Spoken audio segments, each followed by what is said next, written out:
On va résoudre une équation avec des valeurs absolues. Dans un premier temps, on va enlever les valeurs absolues.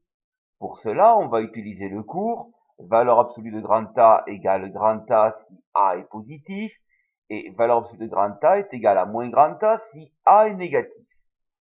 Donc, on va avoir deux inéquations à résoudre, 2x moins 1 positif et x plus 2 positif.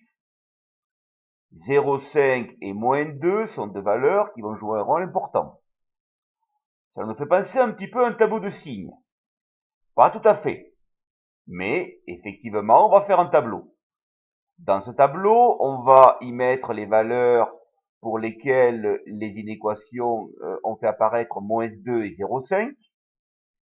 Donc, la valeur de 2x au moins 1, de sa valeur absolue, sera égale à 2x moins 1 lorsque x sera plus grand que 0,5 et sera égale à 1 moins 2x lorsque x sera plus petit que 0,5.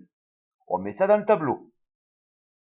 Valeur à plus de x plus 2 sera égale à x plus 2 lorsque x sera plus grand que moins 2 et sera égale à moins x moins 2 lorsque x plus petit que moins 2.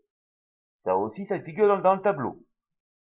Donc, l'équation du début va devenir, entre moins l'infini et moins 2, elle va devenir 1 moins 2x égale moins x moins 2. Et ça, si on la résout, on trouve x égale 3. Sauf que 3, c'est pas compris entre moins l'infini et moins 2. Donc, c'est pas possible. Entre moins 2 et 0,5, on a donc l'équation 1 moins 2x égale x plus 2. Si on la résout, on trouve x égale moins tiers. Ça, c'est bon. Moins tiers est bien compris entre moins 2 et 0,5. Puis, si on est plus grand que 0,5, on a à résoudre l'équation 2x moins 1 égale x plus 2.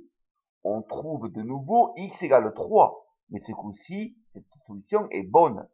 Et on a donc fini cette équation. Il y a donc deux solutions, moins 1 tiers et 3.